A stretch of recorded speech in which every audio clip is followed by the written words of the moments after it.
আমার সুপ্রিয় ছাত্রছাত্রীবৃন্দ, আশা করি সকলে ভালো আছো। এখন আমি তোমাদের যে ক্লাসটি নিব সেটি হচ্ছে business statistics, new chapter for BBA third year management. MGT মানে হচ্ছে ম্যানেজমেন্ট।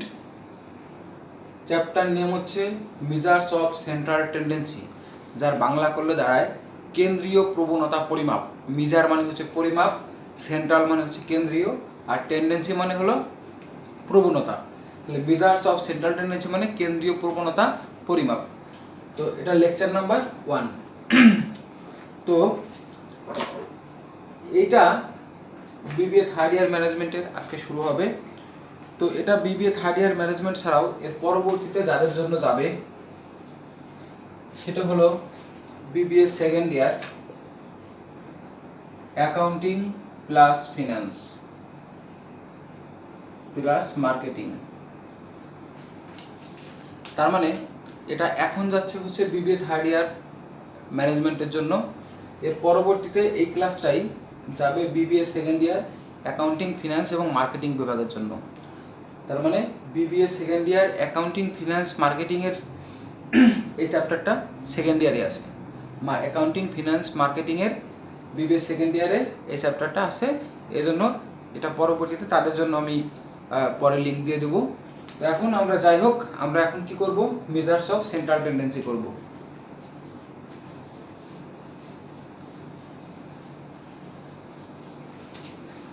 আমাদের চ্যাপ্টার নেম হচ্ছে মেজার্স অফ সেন্ট্রাল টেন্ডেন্সি।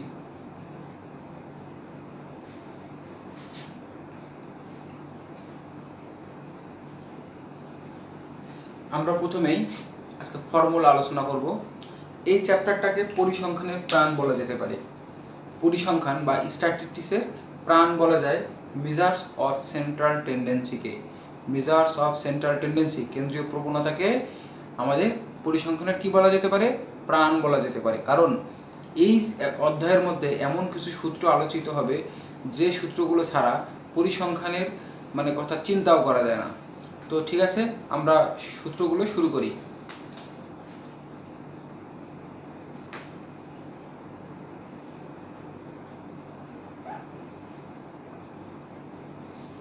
মিন এর বাংলা হচ্ছে গড়। ইতিপূর্বে তোমরা হয়তো অনেক সময় মিনের নাম শুনে থাকতে পারো। তো মিনের বাংলা কি, গড়। এটা প্রতীকী অর্থে কিভাবে প্রকাশ করা যায়,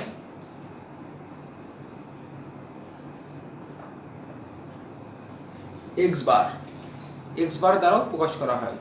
আসলে এটা হচ্ছে এক্স, এক্স এর মাথার উপর আমি যে দাগটা দিলাম এই দাগটাকে বলে বার।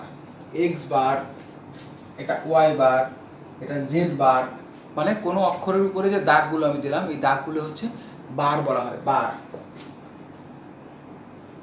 তো এই দাগগুলোকে বলা হয় বার। X bar, y bar, Z bar, কোনো অক্ষরের উপরে বার দিলেই সেটা মিন হয়ে যায়। কারণ x bar, y bar, Z বারের প্রত্যেকটাই মিন।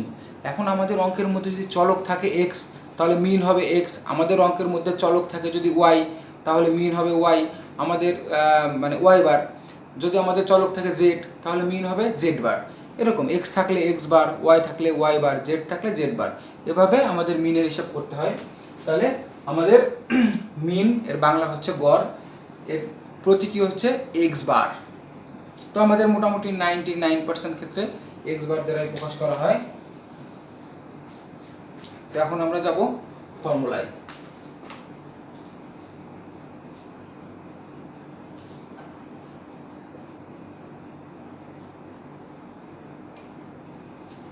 Direct method.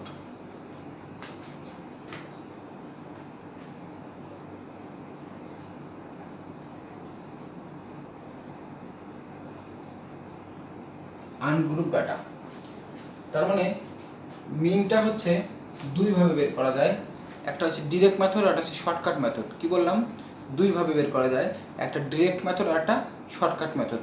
তো প্রথমে হচ্ছে ডিরেক্ট মেথড। তো ডিরেক্ট মেথডে প্রত্যেকটা মেথডের মধ্যে আবার দুইটা করে মেথড বিদ্যমান, একটা আনগ্রুপ ডাটা, একটা গ্রুপ ডাটা। তো এখন আমরা আনগ্রুপ ডাটা নিয়ে কাজ করব। এক্স বার সূত্র হচ্ছে summation x divide by n, summation x divide by N.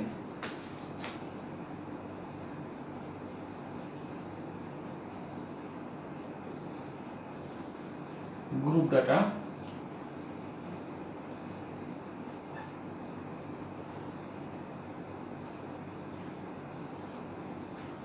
কেমন হয়ে গেল সূত্রটা? তাহলে আমরা প্রথমে মিন নিয়ে আলোচনা করতেছি। কি নিয়ে আলোচনা করতেছি? মিন। মিনের বাংলা কি? মিনের বাংলা হচ্ছে গড়। তাহলে ডিরেক্ট মেথড, প্রথমে আমরা কোন মেথডে আছি? এ নাম্বার হচ্ছে ডিরেক্ট মেথড। ডিরেক্ট মেথড দুইভাবে কাজ করা যায়। কয়ভাবে? দুইভাবে, একটা আনগ্রুপ ডাটা আর একটা গ্রুপ ডাটা, একটা আনগ্রুপ ডাটা আর একটা গ্রুপ ডাটা। আনগ্রুপ ডাটা সূত্র লিখছি এক্স বার সমান summation x divide by n, x bar সমান হচ্ছে summation x divide by n. আমি গ্রুপ ডাটায় কিন্তু এক্স বার সমান summation x divide by n লিখছি। তার মানে আনগ্রুপ ডাটার যে সূত্র আমি কিন্তু গ্রুপ ডাটারও একই সূত্র লিখছি। আসলে মূল কথা হচ্ছে আনগ্রুপ ডাটার যে সূত্র, গ্রুপ ডাটারও একই সূত্র, সামান্য অল্প একটু জিনিস মাত্র পার্থক্য আছে। সেই জিনিসটা কি? এগুলো তোমরা মুখস্থ করে রাখবে, আমি বলে যাব আর সাথে সাথে মুখস্থ করে রাখবে, কারণ এই জিনিসগুলো সামনে তোমার অনেক দরকার হবে। মনে রাখবা আনগ্রুপ আর গ্রুপের মধ্যে একটাই মাত্র পার্থক্য, সেটা হলো এফ এর পার্থক্য। কিসের পার্থক্য? এফ। আনগ্রুপে কখনো এফ থাকে না, আর গ্রুপে সবসময় এফ থাকে। তার মানে আনগ্রুপ এবং গ্রুপের সূত্র হুবহু একই। আনগ্রুপ এবং গ্রুপের সূত্র হুবহু একই। আনগ্রুপে হচ্ছে এফ থাকে না, আর গ্রুপে হচ্ছে এফ থাকে। তাহলে আনগ্রুপের সূত্র যদি আমরা পারি, গ্রুপের সূত্র আমাদের জন্য ফ্রি। আনগ্রুপের সূত্র মুখস্থ করব আর ওর সাথে জাস্ট করে একটা এফ অ্যাড দিয়ে দিব, হয়ে যাবে গ্রুপ ডাটা। তাহলে আনগ্রুপ ডাটার সূত্র হচ্ছে এক্স বার সমান summation x divide by n. X bar সমান কি? Summation x divide by n. আর গ্রুপ ডাটার সূত্র হলো এক্স বার সমান এই summation x divide by n, just একটা এফ অ্যাড করে দিতে হবে। তো summation f x divide by n. তো আমরা মিনের ডাইরেক্ট মেথডের সূত্র আমাদের শেখা হয়ে গেল। ডাইরেক্ট মেথডের সূত্র হচ্ছে আনগ্রুপ ডাটা এক্স বার সমান হচ্ছে summation x divide by n, আর গ্রুপ ডাটার সূত্র হচ্ছে এক্স বার সমান summation f x divide by n. শুধু একটা মাত্র এফ বেশি হবে। তাহলে আনগ্রুপ ডাটা হচ্ছে এক্স বার সমান summation x divide by n, আর গ্রুপ ডাটা হচ্ছে এক্স বার সমান summation f x divide by n. এই হচ্ছে আমাদের আনগ্রুপ আর গ্রুপের পার্থক্য। তাহলে এটা হলো ডাইরেক্ট মেথড গেল, ডাইরেক্ট মেথডের আনগ্রুপ এবং গ্রুপ আলোচনা হলো। এখন হচ্ছে আমরা যাব শর্টকাট মেথডে।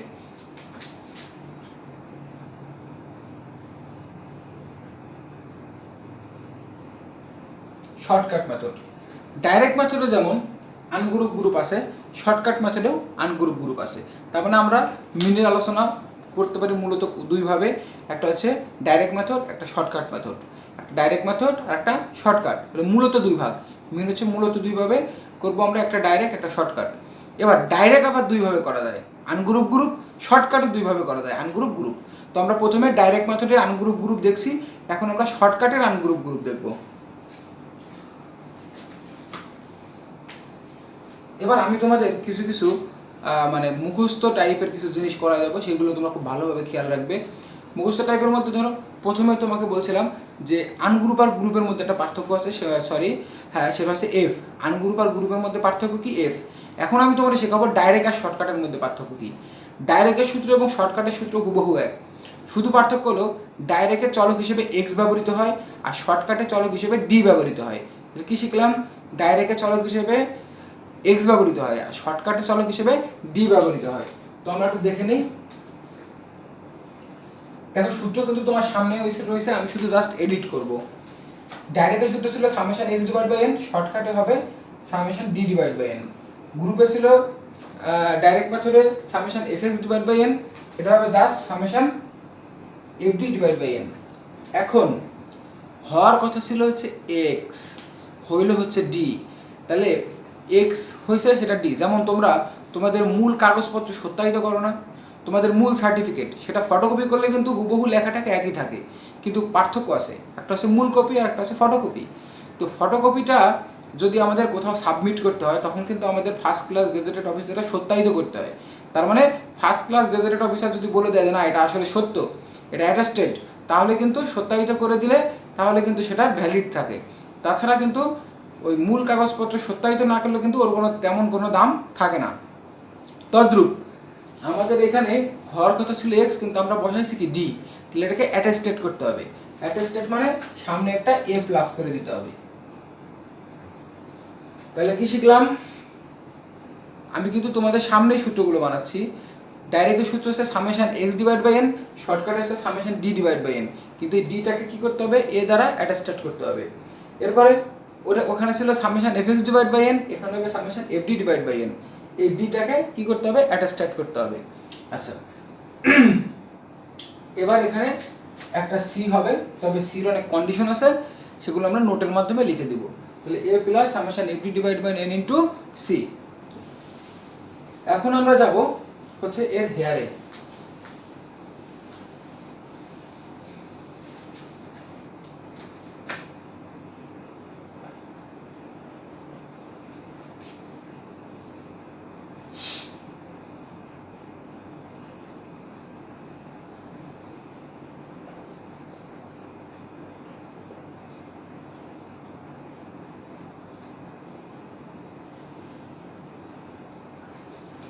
সামেশন এক্স মানে এক্স এর সমষ্টি। আসলে সামেশন এক্স দিয়ে বুঝালাম কেন? সামেশনটা যে কোনোই বুঝাইলে তার সমষ্টি বোঝায়। সামেশন এক্স বললে এক্স এর সমষ্টি, সামেশন ডি বললে ডি সমষ্টি, সামেশন এফ ডি বললে এফ ডি সমষ্টি। তাহলে সামেশন বলতে আমরা কি বুঝি? সমষ্টি।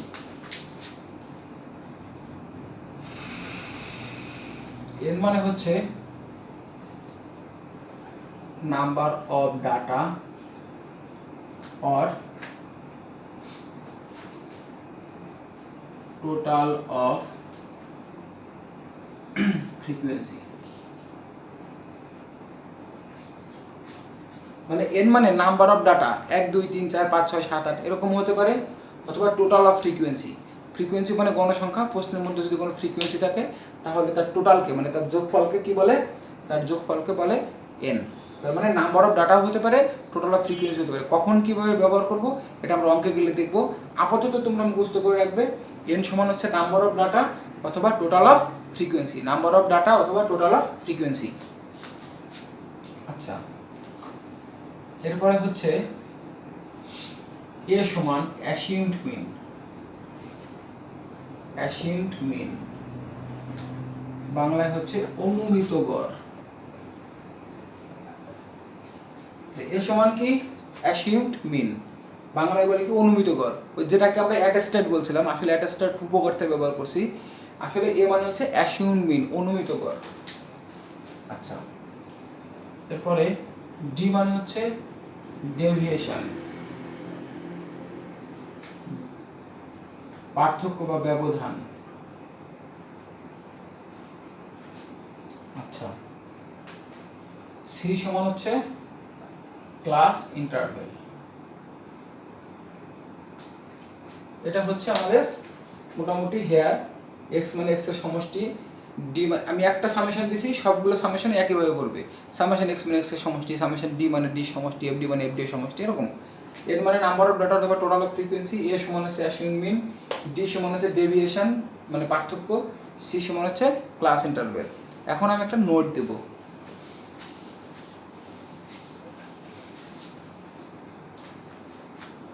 নোটটা হচ্ছে ডি সমান এক্স মাইনাস এ। আমরা যে ডিটা বললাম ডি, এই ডি বের করার সূত্র কি? ডি বের করার সূত্র হচ্ছে এক্স মাইনাস এ। আবার এই ডি সমান এক্স মাইনাস এ ডিভাইডেড সিও হতে পারে। তাহলে ডি সমান কিন্তু দুই ভাবে নির্ণয় করা যাবে। ডি সমান এক্স মাইনাস এ দিয়েও বের করা যাবে, অথবা ডি সমান এক্স মাইনাস এ ডিভাইডেড সি দিয়েও বের করা যাবে। এখন পার্থক্য হলো আমরা কখন কোনটা ব্যবহার করব। ডি সমান এক্স মাইনাস এও হবে, আবার ডি সমান এক্স মাইনাস এ ডিভাইডেড সিও হবে। কিন্তু আমাদের কথা হলো আমরা কখন কোনটা বের করব। দেখো প্রশ্নে ক্লাস ইন্টারভেল, প্রশ্নে ক্লাস ইন্টারভেল থাকলে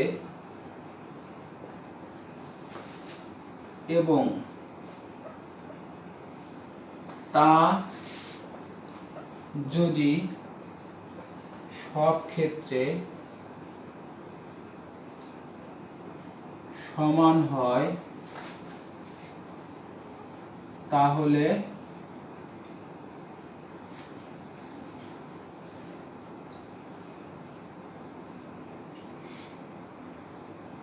ডি নির্ণয়ে এবং সূত্রে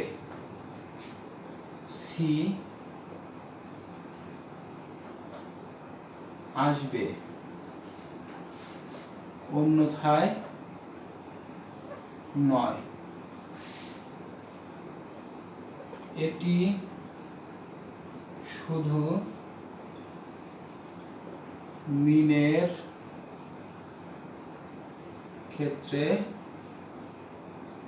প্রযোজ্য। কি বললাম, ডি সমান এক্স মাইনাস এও হয়, আবার ডি সমান এক্স মাইনাস এ ডিভাইডেড সিও হয়। প্রশ্নে ক্লাস ইন্টারভ্যাল থাকলে, ক্লাস ইন্টারভ্যাল মানে সি। এখন এই ক্লাস ইন্টারভ্যাল কিভাবে হয় আমি সেটা তোমাদের অঙ্ক করার সময় দেখাই দেবো। তোমাদের আপাতত কাজ হলো এই নোটটা মুখস্থ করা। প্রশ্নে ক্লাস ইন্টারভ্যাল থাকলে এবং তা যদি সব ক্ষেত্রে সমান হয়, তাহলে প্রথম কথা হলো প্রশ্নে ক্লাস ইন্টারভ্যাল থাকতে হবে, আর দ্বিতীয় কথা হলো সব ক্ষেত্রে যদি সমান হয় তাহলে ডি নির্ণয়ে এবং সূত্রে, ডি নির্ণয়ে, ডি মানে এই যেগুলো, ডি নির্ণয় মানে সেটা, ডি নির্ণয় এবং সূত্রে সি আসবে, অন্যথায় নয়। এটি শুধু মিনের ক্ষেত্রে প্রযোজ্য। এই নিয়মটা কিন্তু শুধু মিনের ক্ষেত্রে প্রযোজ্য, অন্য কোনো নিয়মে কিন্তু এটা প্রযোজ্য হবে না। তাহলে প্রশ্নে ক্লাস ইন্টারভ্যাল থাকলে এবং তা যদি সব ক্ষেত্রে সমান হয় তাহলে ডি নির্ণয়ে সি আসবে, তাহলে এই সি হবে। যদি ক্লাস ইন্টারভ্যাল থাকে এবং সেটি যদি সব ক্ষেত্রে সমান হয় তাহলে ডি সূত্র হবে এক্স মাইনাস এ ডিভাইডেড সি। কিন্তু প্রশ্নে ক্লাস ইন্টারভ্যাল নাই বা থাকলেও সেটা সমান নাই, তাহলে কিন্তু ডি সূত্র হবে এক্স মাইনাস এ। তার মানে প্রশ্নে ক্লাস ইন্টারভ্যাল থাকতে হবে এবং তা যদি সব ক্ষেত্রে সমান হয় তাহলে ডি সমান এক্স মাইনাস এ ডিভাইডেড সি। আর প্রশ্নে ক্লাস ইন্টারভ্যাল যদি না থাকে তাহলে তো কি হবে, ডি সমান এক্স মাইনাস এ, অথবা ক্লাস ইন্টারভ্যাল আছে কিন্তু সব ক্ষেত্রে সমান নাই, তাহলে ডি সমান হবে এক্স মাইনাস এ। তো আমাদের আজকের ক্লাস এতটুকুই। তো তোমরা এই পড়াটুকু সুন্দর করে মুখস্থ করবে এবং দেখে 3 বার লিখবে এবং না দেখে 2 বার লিখবে। ধন্যবাদ সবাইকে। সামনের ক্লাসে আমরা অঙ্ক নিয়ে হাজির হব।